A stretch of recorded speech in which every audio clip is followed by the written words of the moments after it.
Mataa sooressaa takkiin irra mataa firoodha. Akkana rarraasaa naffituu qaban jechuudha isaan.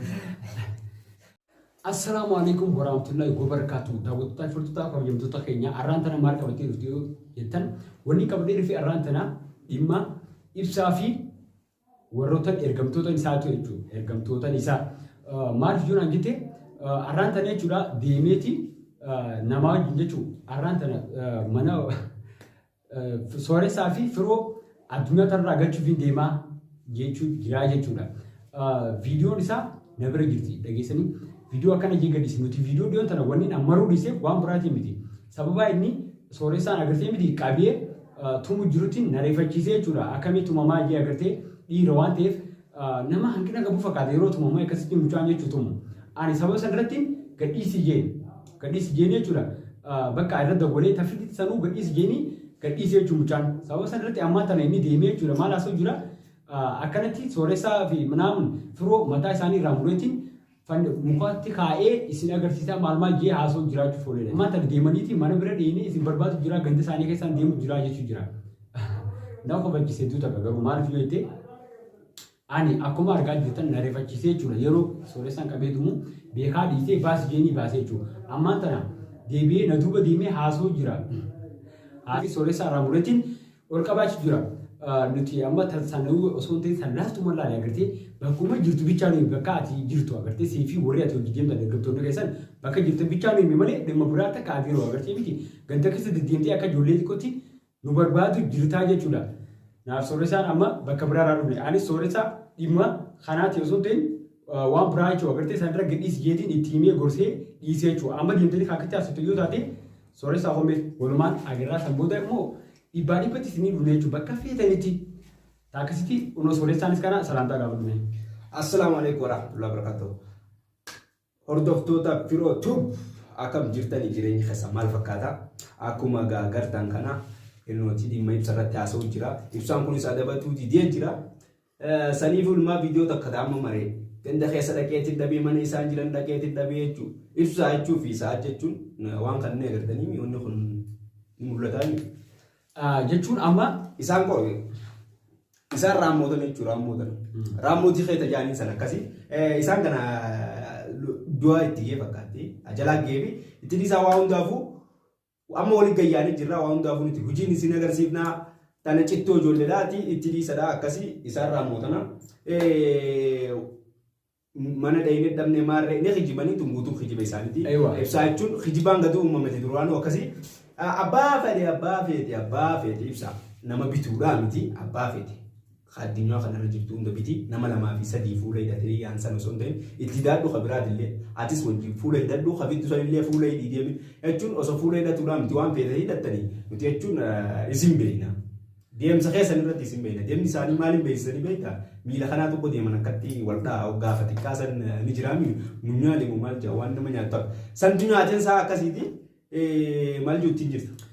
Jechuun amma taakisii hordoftoota keenya mee viidiyoo isaa waan isaan jaanii barantana waliin dhaggeeffamu dhufaan turaa isin jenna akkasuma. Lubbuu nama takkaa balleessee sooressaa firoo halkan edanaa kana nam takkaniin ajjeesa halkan itti aanus nama tokkicha hafes niin kuchiisa haala kanaaniin aloo baay'ee waan isaan na godhan. Taakanaati hordoftootaa fi daawwattoota kiyyaa hanga dhuma viidiyoo tanaatti nufaana turaan isiniin jaa haala akkamitti ibsaan aloo kafalachuu deemu. Hin yaaddeena. Lubbuun isaanii har'a nam takka baasanii viidiyoo irraa waraabanii na ergan. Anala dhaabbadheen eega mataa isaa qabee naffituu qaban mataa sooressaa takkiin har'a mataa firoodha akkana rarraasaa naffituu qaban jechuudha isaan. Hedduu tokko sana meeshaan bakka nuutaatanii jirta muudiin teessa nuutaatee jirti dhageessee. Ammaatti naatee ni beektaa dhaadonni inni akka dhaadatu tongartee. Hafaaniin bichaa waa dhaadatu hawaasa akka hin beekne. Tanaan ajaa'ibaa nama cicciisaa keessaa. Aywa das dhuguma sani das jetta maaliif yoo jette harkaan hedduu naatee jira. Addunyaarraa galchuu qabnaa firoo yookaan sooressaa keessaa jechuu jirta. Ergamtoota keessan agartee wajjin deemtee jechuudha. Wajjin addunyaarraa galchinaa jetteeti haasoo jirtan deemtanii bakka ganda keessaa agartee miti haasoo jirtan. Yeroo nuti gartee bakka isheen qabnu bakka biraa yaadnu deemtanii mana fa'aa deemtanii agartee Menam jechuun osoo hin nuti bakka feetanitti nu mana jiru qofa yoo ta'an immoo fakkeenyaaf amma raqama keenya isinii arginee jirra nurra dawwala yookaan keessan nu argaa nu isinii dawwalee isinii dhufa yookaan immoo nu mana yoo nu fujiidhaaf bakka biraa deeme akkas mana dhuftanii sanitti mana dhufanii viidiyoo maranii akka ragaa isaanii taatu jechuudha akka gartee ijaniin diin sodaannee dhaqaniituma mana dhabanii isaanii jaanii nu mana jirre dhaqanii ganda ollaafaa gaafatanii jiru yoo yaaniin deebi'an mana deemee dhabnee akkasiin jiranii yaani. Ayiwa sanuu baali ni beektaa deemtanii dhuftaniiti mana ollaa gaafachaa dhuftanii mana akka nuti hin jirre deettanii mana hin jiranii jettanii maaliif gartee maallaqa miti waan fedhe yoo isin qarne dhuftanii hanqa nuti dhumsa maal eeggatina na gizee nuti dhumne yookaan immoo zaatii nuti gallu ni beektanii yeroo san hotta zaatii nuti gallu san ni beektanii yeroo yoo ta'an immoo nu isinii dhufa raqamuma keessa bichaa nu erga yookaan lookeshiina nu erga. بس أقرتي وان براتي متي توتك نوت والله عجائب نوت هاتني جلتا ما لفي يروح تكسي شاف كمتي سوري سام كنا أقرتي إبسا سيشاف كيسر ديمي كسي ديك سيدوسان أقرتي متي أني قديسي ينتين سي قديسي ما لفي قراتي أي توتك أقرتي نماني بتشي سمسكينة بقى أقرتي نمان يالتين مين فكاب سمبر مال يعني بيتا أمس نلوكبا يعني بيتا كيسة كاب مجان كي جا كلين سلوكب ستا يعني دي سيرتين دويني أكنا يعني قديسي يعني amma san keessatis gadhiisi naan jenne khalaas immoo tana booda wanni inni fidus hin jiru dhukkaaye jira gadhiisi jenne an jechuma kee dhageetiin gadhiise asii gabbee immoo jechuun viidiyoon isa gartanii jirta waan inni jiru dhaadannoo maal mungkin si egaa si biyya ni ta'uu reemo maal jechuu isaati naan galle yaadni isaa uni dhukkubsataadha jechuun nuti bakka agartee nu harkatti isaa harka duruu kanaanii gadhiisi jeeni gadhiisee cukkutee akama reke amanta na akama woyaye kinina furate agarte plablet le ma ti dade furati na diro ti baran kina gadati amma si fi agarte wori jiden dan saat fanu bo agarte jolle kisho mari bo namari fachisan bo adiro agarte mi di koko ra kana yitani su da jolle agarte afan duro da tijan zangarde sannan fakatani kushasha afan mo kana kof echun nuti afan ne kas duwa sunne da kusin barbadu wanda le no kuma sin janne hujin dalena malee afaanii wacuu maarree jechuun hojii keenyaa miti miti afaanii wacuun akkasii jechuun isaan immoo warra afaanii wacuu san miti warra hojiin dalaguu isaan warra afaanii wacuu san. Laal agartee ati ilmoo ayyuu guddoo yookaan agartee kana fakkaata ilmoo agartee ayyuu guddoon guddifte bakka ijoollee agartee ilmaan hiyyeetti tokko ani immoo san keessaa irra guddaa maaltu na ajaa'ibe beektaa ijoollee fidee ijoollee gaddaa hiyyeetti jidduu ta'u ijoollee gaddaa maggaanyaa takka nuti jechuun viidiyoo san dhiifnee bakka agartee baateenis dhiifne amma deemtee kanatti haasoftu kana akkanis hin seene qaawwa dhukkubsatu jiraas ta'e nyaati deemtee hagaruu yoom fayyee aboo fayyidee deetoo son dhageenye deemtee mataa firootiif sooressaa aadaan akkana mukarra kaayee deemaanii mataa kee gartee miti keetii qorra deemsan akkana mukarra keenyeti gartee mi si garsiisu seenya nuti sodaa namaa takkaan qabnu dhageessee mataawwanni seensaa bara gaafa xiqqaasan beektaa shimbirroo dhaa tureensa shimbirroo gadhaan takka irra ilaalsifaadha sammuraa ture sanitti fakkaanneensaa jechuun isatti amma waa hunda fakkaatuu dandeessi miira keessa galee akkana na godhan halumbaa maarree jechuun isa maal tokko na godhu jiranii beektaa irra guddaa osoo mataa isaan ta'e warra koomantii jala dhufee koomantiin akkasii jajjabeessu hangartee isaan san ta'u mileetiif isaan sun hundinuu yoo dhufan waan takka fiduu hin danda'an jechuun turee qeensa jalaa waan jaalatan gartee akkasanii isaan amma warra san ta'u mileetti godhee amma isaan sun yoo qabamte waa takka sii godhuu hin danda'an wanni ati biyya jechuun maal beektaa san osoo hin ta'in warri hanqi gadi isaanii koomantii jala ibsa akkas ta'e akkas godhi mee akka ati ta'e itti gartee miti nuti akka dhuftee nu barbaachisan osoo hin ta'in hojiidhaan si garsiisneeti gartee mi qabnee sifnee mush mataa keetii mi akkanatti agartee onnee ta'e baafnee si garsiisa onnee ta'e agartee siifi namoo hojii deemtu sanuu sanboota waan nuti taanii nu agartaa jechuudha deemtee mush duubaadhaa jechuu gartee dhiisii isa qabne akkam goonanii beektaa lubbuu keessaa baasuu osoo hin taane yookiin harka mirgaa muruu yookiin miila miilaa muruu isaa dhagootee jechuun mujirummaa isinitti hin fakkaatin jechuun amma inni dhimmi amma inni ammas irra guddaa wanni dhimma kanaa fi oromummaa wal qabsiisa. Kun dhimmi keenya dhimma dhuunfate dhimma oromummaa wal qabatu miti. Asii been bar maqaa tokko hunda naa baase dhageessis maqaa tasfaayi.